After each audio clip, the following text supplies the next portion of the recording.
आज हरनमारे जी की जो संगठना है अपंग हक संरक्षण संगठना, उसके तहत 137 किट्स का वाटप हुआ है।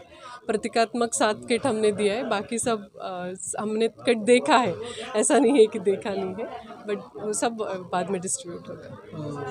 महिलाओं को मुख्यमंत्री के लाड़की बहन की योजना से बहुत बड़ा उनको एक आर्थिक मदद मिली है इस महंगाई के ज़माने में।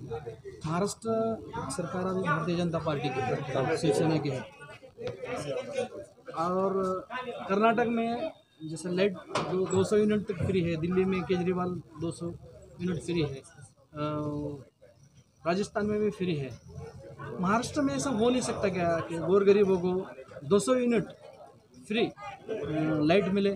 क्योंकि गोर गरीब बस्ती है। अभी हम सुन रहे हैं एटीएम पे आने वाला है, और लाइट अगर प्रीपेड हाँ, तो वो अगर लाइट नहीं भरे तो लाइट कट होने वाली है। तो ये गोर गरीबों का कैसा?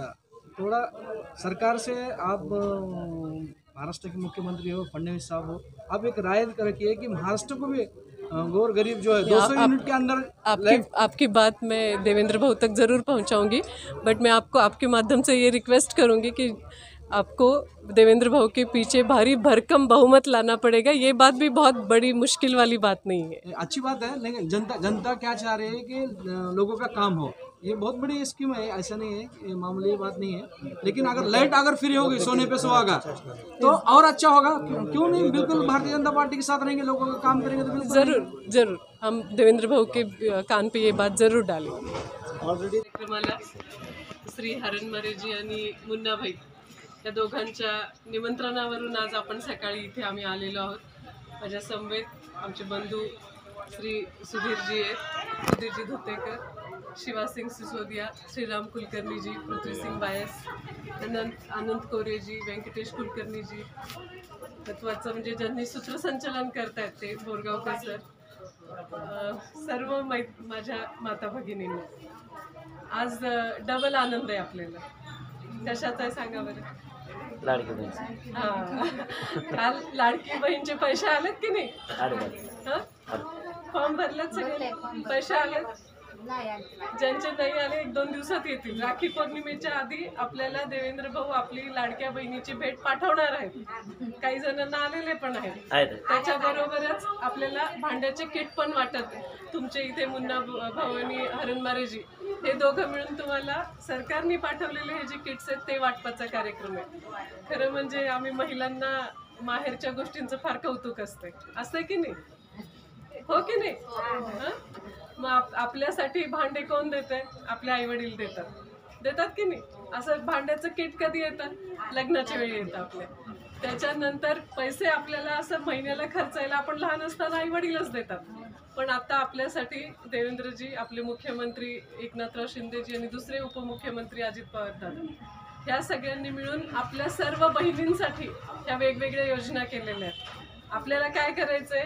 त्यांचे आभार मानायचे। आभार कसे मानणार? हरणमारेजींना आमदार करून मानणार। त्यांनी सांगितलं आता की मी आमदार होणार आहे म्हणून, पण गमतीचा भाग वेगळा। महत्वाचं आहे की लोकप्रतिनिधी हा आपण, तुम्ही, मी, ह्या स्टेजवर बसलेला प्रत्येक जण आपण आमदार आहोत। कारण जो काम करतो तोच आमदार असतो।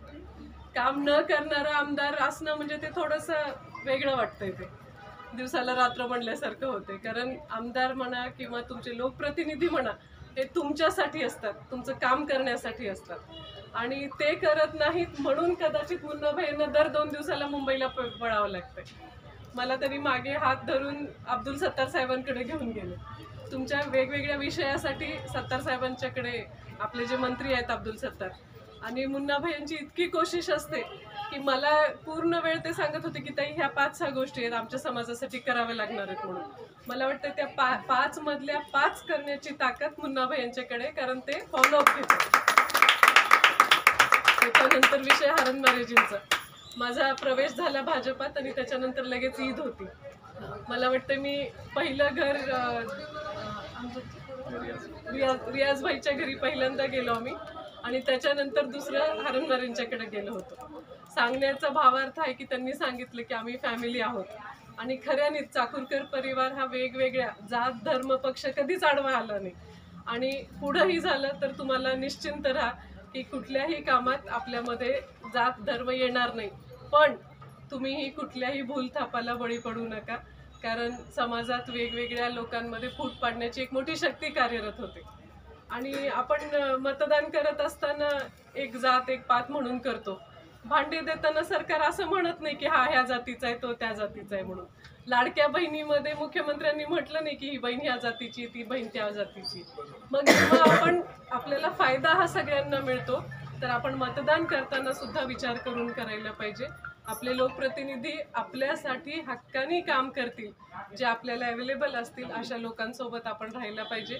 आम्ही मंचावर उपस्थित आम्ही प्रत्येक जण असं समजतो की आम्ही तुमच्यासाठी रात्रंदिवस कामासाठी अवेलेबल आहोत. आमच्यापैकी कुणालाही फोन करा आणि आमच्याकडे फोन करायची गरजच पडत नाही, कारण अहमदभाई सगळंच काम करून टाकतात. तर अहमदभाई आमच्या सगळ्या प्रवासात तुमची सोबत आहे असं गृहीत धरून आज या किट वाटपाच्या निमित्ताने तुमच्या भेटीचा योग आला. इथे आज आम्हाला इथे बोलवलात. यथोचित आमचा स्वाभिमानी परिषदेच्या वतीनं आयोजित या किटच्या वाटपासाठी उपस्थित आमच्या नेत्या माननीय अर्चनाताई या ठिकाणी उपस्थित माझ्या त्या चळवळीचा एक भाग आहे. ते आमचे छोटे बंधू मुन्ना आश्मी व्यासपीठावर उपस्थित, पृथ्वी बायस, नागराव गोरगावकर सर, व्यंकटेश कुलकर्णी आणि उपस्थित माझ्या या सगळ्या बंधू आणि भगिनींनो, खरं तर आता जे आपल्या संस्थापक अध्यक्षांनी सांगितलं की इतकं चांगलं काम आम्ही भारतीय जनता पार्टीचे कार्यकर्ते आहेत, पण आम्ही तुमच्यापर्यंत ह्या शासनाच्या योजना आणू नाही शकलो, पण दुसऱ्या कुठल्या तरी मार्गाने ह्या योजना तुमच्यापर्यंत येतात. त्याच्यामुळं मी त्यांचं या ठिकाणी खूप खूप अभिनंदन करतो. आता तुम्ही सांगितल्याप्रमाणे मुन्ना कायम कामात असतो, कुठल्या ना कुठल्या चळवळीत आहे. आता त्याचं म्हणजे खरं तर आपण कौतुक करण्यासारखं आहे की आता मार्टीच्या संदर्भातला जो निर्णय झाला, जर तुमच्यापर्यंत कुठलाही अडथळा न येता भ्रष्टाचार विरहित यावं असं तुम्हाला वाटत असेल तर त्याच्यासाठी एकच उत्तर आहे, आणि ते म्हणजे आपला कुणीतरी माणूस त्या ठिकाणी निवडून गेला पाहिजे. आणि भविष्यात भारतीय जनता पार्टीकडून अर्चनाताई असतील किंवा अजून कुणी, कमळ आमचं चिन्ह आहे. त्याच्यामुळे तुम्ही लक्षात ठेवा की ह्याच्यावरती जो कोणी माणूस उभारला आहे त्याला तुम्ही मतदान केलं तर 100% तुम्हाला ह्या सगळ्या गोष्टी तुमच्या घरापर्यंत एकही रुपया खर्च न करणे. यांनी जवळपास भरपूर 2,500 आता अर्ज त्यांनी मंजूर केले. माझं तुम्हाला एकच सांगणं आहे की ह्याच्यामध्ये जे शिक्षक कुणी म्हणजे विधवा आहेत, परित्यक्त्या आहेत, वय 65च्या पुढचे हेच लोक तिथे बसत होते, पण अनेक अशा भगिनी आहेत जे कष्टकरी आहेत, जे घरात काम करतात, त्यांचे घरचे काम करतात, पण तरी सुद्धा ह्या महागाईच्या काळामध्ये हे सगळं पुरत नव्हतं किंवा काहीतरी अडचणी यायच्या. आणि ह्याच्यासाठी म्हणून माननीय देवेंद्रजी फडणवीस यांच्या नेतृत्वाखालच्या सरकारनं हे लाडली बहीण योजना काढली, आणि ते तुमच्या सर्वांचा छोट्या छोट्या कष्टकऱ्यांचा विचार करणारे जे सरकारचा प्रतिनिधी आहे ते भारतीय जनता पार्टीचा. एवढंच तुम्हाला या ठिकाणी सांगतो. स्वाभिमानी प्रतिष्ठान महाराष्ट्र लातूर संस्थापक अध्यक्ष मी अहमदभाई हरणमारेताई, म्हणजे उगा हे पद दिलेलं आहे, नाही तर सर्वात जास्त काम मिस करतो. आणि आमची जी टीम आहे इथं, म्हणजे तेवढं आम्हाला बोलता येत नाही, आमची जी टीम आहे शुरुआत अगर मुझसे लेंगे, मैं मुन्ना भाई भी हमारी टीम में थी, तो भागा भागी के काम में शर्मा मैडम आधी आमची टीम दाखवत होता तुम्हाला जे काम करते. मेरे को लोग उद्या बरं सुना मॅडम, हे कार्यक्रम करणं याचा उद्देश हे आहे, जे शासन योजना देत आहे ते योजना सर्वसामान्य व्यक्तीपर्यंत पोहोचत नाहीत आहे. आणि आम्ही प्रतिष्ठानचं निर्माण करून पूर्ण जिल्ह्याभरामध्ये चाकूर, अहमदपूर, उदगीर, शिरूआनंदपाड, निलंगा, औसा, रेणापूर एवढ्या ठिकाणी आमची शाखा आहेत.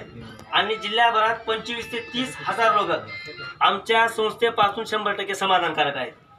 आणि मला गर्वानं सांगू वाटतंय की लातूर शहरमध्ये किमान 7 ते 8 हजार लोकांचं आम्ही काम केलं होतं.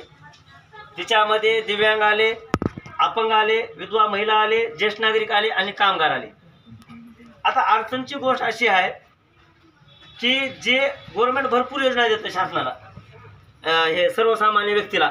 आता हे सगळे कामगार आहेत, कुणाचा नवरा काम करत असेल, कुणाची बाई काम करत असेल, पण सगळे लोक मजूर काम करणार आहेत. आता इथपर्यंत साहित्य आणण्यासाठी आता शासन हा साहित्य सगळं फ्री देत आहे, बरोबर आहे, पण हे साहित्यासाठी आम्हाला थोडे आम्ही समोरच्याकडून पैसे घेतो. मला बी समोर पैसे द्यावं लागतं.